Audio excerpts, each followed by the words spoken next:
अस्सलाम वालेकुम everyone. Sindh leaders academy के प्लेटफॉर्म पे खुश आमदीद। आप चाहे किसी भी एग्ज़ाम की तैयारी कर रहे हों, चाहे वो फेडरल हों, प्रोविंशियल हों या किसी भी यूनिवर्सिटी की एडमिशन के लिए एंट्रेंस टेस्ट हो,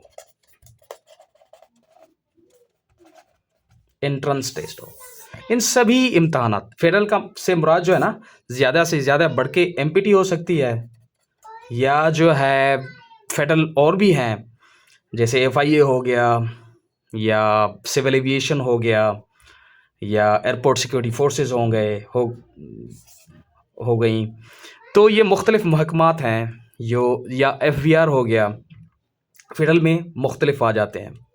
प्रोविंशियल में जैसे सीसीई हो गई, या प्रोविंशियल में और भी काफ़ी है ना जो एग्ज़ाम दिए जाते हैं, जिनकी बदौलत जो है ना आप कोई भी जॉब ले सकते हैं। तो प्रोविंशियल में तो तकरीबन एसटीएस भी आ जाता है। ये या तो एसपीएससी वाले कंडक्ट कर रहे हों एग्ज़ाम, या एसटीएस ले रहा हो कोई भी टेस्ट। अभी तो एसटीएस के हवाले से बहुत जो है ना, क्योंकि अभी सिंध गवर्नमेंट ने जॉब पोर्टल जो है ना वो उसका इनाग्रेशन किया है, और उसी लिहाज से कि एसटीएस क्वालिफाइड जो भी कैंडिडेट हैं, वो मैट्रिकुलेशन कैटेगरी हो या इंटरमीडिएट हो या ग्रेजुएशन कैटेगरी हो, वो वहाँ पे एलिजिबल हुआ करेंगे। कौन सी जॉब्स के लिए? 5 से लेके और 15 ग्रेड की जॉब्स के लिए। ठीक है, तो बहरहाल चाहे आप फेडरल करते हो, प्रोविंशियल या एंट्रेंस टेस्ट की तैयारी करते हो किसी भी यूनिवर्सिटी की एडमिशन के लिए, तो आपको एवरेज ज़रूर सीखनी पड़ेगी, क्योंकि एवरेज से मुतलिक तकरीबन सवालात किए जाते हैं। अभी ये आप देख लें, ये ग्रेजुएशन कैटेगरी में 2025 में ये सवाल पूछा गया है। ठीक है, एवरेज में से क्या पूछ रहे हैं? The arithmetic means of students scores कितने हैं वो मैथ्स में? 7, 5, 74 और 10। इनका जो है ना हमें एवरेज मालूम करना है, अर्थमेटिक मीन मालूम करना है। अर्थमेटिक मीन ई एवरेज होता है। Generally we call arithmetic mean as average. Rule यही है कि ये जो डेटा सेट हैं 7, 5, 14 और 74 और 10, इनको हमने ऐड करना है। 7 + 5 + 74 और प्लस ये 10, इसे डिवाइड करना है। ये हैं कितने? ठीक है, ये कितनी मरतबा डेटा सेट हैं, ये नंबर इतना 1, 2, 3, 4, ये 4 है। ठीक है ना, 4 डेटा सेट्स है ना, ये 4 डेटम है ना, तो इनको ऐड करेंगे आप। इनका एडिशन ये 7 और 5 12, 12 और 74 74, ये हो जाते हैं 86 और 10 96/4। आप जब इन्हें सॉल्व करेंगे, ये 4 का पहाड़ा 1 मरतबा, इस पे 2 मरतबा, ये 1 यहाँ पे आया, 4 चौकी 16। इसका मतलब है 24। इसका मतलब है 24। यहाँ पे ऑप्शन दिए गए हैं, वैसे ये वाला ऑप्शन देख लें आप, ये 24। इसका मतलब ऑप्शन ये 24 ठीक है। तो एवरेज के हवाले से सवालात ज़रूर आते हैं। वैसे एवरेज है क्या, ये देख लें आप। Average is the value that represents the middle और central tendency of a data set. कोई भी डेटा सेट हो, उनको सारे सेट को हम जब ऐड करके डिवाइड करेंगे ना उनके तादाद से, तो वही जो है ना सेंट्रल टेंडेंसी होती है। तो सेंट्रल टेंडेंसी मालूम करने के लिए बाजू का तन वो एवरेज ही है, जिसे हम अर्थमेटिक मीन कहते हैं। वैसे ये कह रहा है ना कि although arithmetic mean is the real average तकरीबन अर्थमेटिक मीन है, लेकिन मीडियन हो गया, मोड हो गया या रेंज हो गया, are also used in connection with it. ये भी तकरीबन एवरेज के लिहाज से ही इस्तेमाल होते हैं। तो इसी वीडियो में ये ओवरव्यू है एवरेज का, कि एवरेज में हम वैसे पढ़ते क्या हैं, जैसे कि सिंपल एवरेज है, वेटेड एवरेज है, या मीन मोड है, मीडियन है, या रेंज है। ठीक है, तो उन से मुतलिक जो भी सवालात आया करते हैं मुख्तलिफ एग्जाम्स में, वो हम जो है ना उसका ये ओवरऑल ओवरव्यू है। ठीक हो गया। अच्छा, ये आप देख लें, ये यहाँ पे है ना मोड के मीडियन के हवाले से, ये देख लें आप, मीडियन के हवाले से है।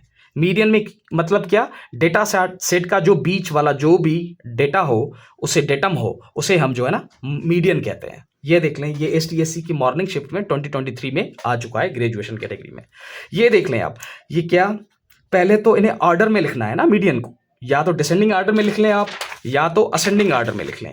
ठीक है, असेंडिंग ऑर्डर में कैसे लिखेंगे आप, ACENDING, असेंडिंग ऑर्डर, या तो असेंडिंग ऑर्डर में या तो डिसेंडिंग ऑर्डर में, डिसेंडिंग ऑर्डर में आप इन्हें लिखेंगे।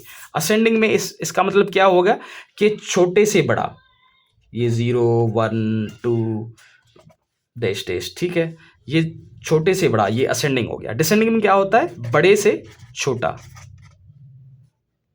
ठीक हो गया, 0 की तरफ आ गया, छोटे से बड़ा, बड़े से छोटा, ये डिसेंडिंग ऑर्डर है। ठीक हो गया, किसी भी ऑर्डर में आप लिख सकते हैं। वैसे हम असेंडिंग ऑर्डर में यहाँ पे लिख लेते हैं।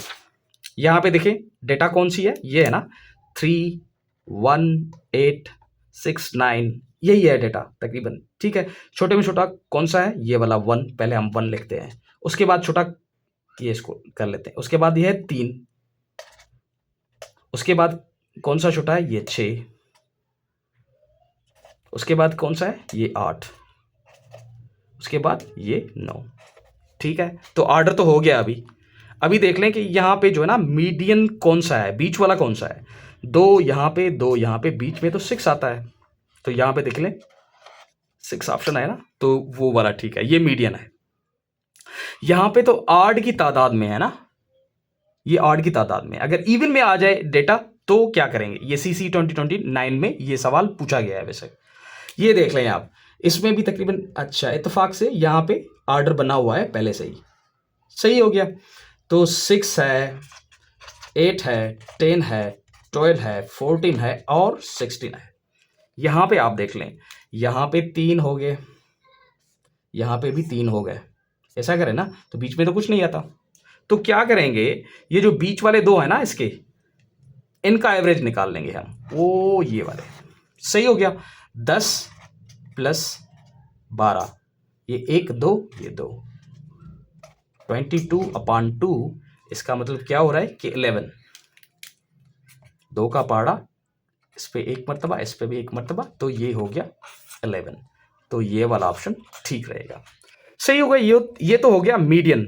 अगर मोड हो, मोड मतलब क्या, जो ज़्यादा, जो डेटा जो है ना डेटा सेट में जो वैल्यूज ज़्यादा मेंशन किया गया हो ना, तो वो मोड होता है।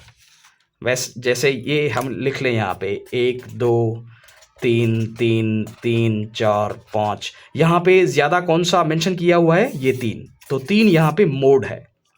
वैसे अगर हम कभी कभार मोड नहीं भी हुआ करता, जैसे कि यहाँ पे 10 9 8 7 से लेके 0 तक कोई भी रिपीटेशन नहीं है, तो यहाँ पे तो कोई भी मोड नहीं होगा, कि मोड हो भी सकता है, ज़्यादा भी हो सकते हैं, नहीं भी हो सकता। ठीक है, मीडियन तो हमने वो अभी सीखा है। या जो है ना रेंज, रेंज हम उसे कहते हैं जो बड़े से छोटा हमने काट लें। ये मसलन फॉर सपोज इसे ही ले लेते हैं ना, ये बड़े वाला 9 है, 9 से जब हम 1 लेस करेंगे ये छोटे वाला, तो जो आएगा वो 8 रेंज है, सही हो गया। तो ये तो जनरल एक ओवरव्यू है ना जो मैंने आपको दिया अभी। इसी लिहाज से जो है ना मुख्तलिफ जो इम्तहानात हैं उसमें मुख्तलिफ पर्सपेक्टिव में सवालात पूछते हैं तकरीबन मुख्तलिफ नोयत में। तो इसी लिहाज से ये हमारी वीडियो लेक्चर सीरीज़ है, और हर एस्पेक्ट को जो है ना एवरेज की हम यहाँ पे सीखेंगे। तो हर एस्पेक्ट को सीखने के लिए, ताकि वो आप चाहे प्रोविंशियल एग्ज़ाम हो या फेडरल एग्ज़ाम हो या कोई भी यूनिवर्सिटी एंट्रेंस टेस्ट एग्ज़ाम हो, अगर वहीं पे कोई सवाल आ जाए, अगर आपने ये सारी एस्पेक्ट्स पढ़े हुए होंगे तो आप वो आसानी से हल कर पाएंगे। तो ज़्यादा अपडेट्स और वीडियोस के लिए इस चैनल को ज़रूर फॉलो करें। Thank you.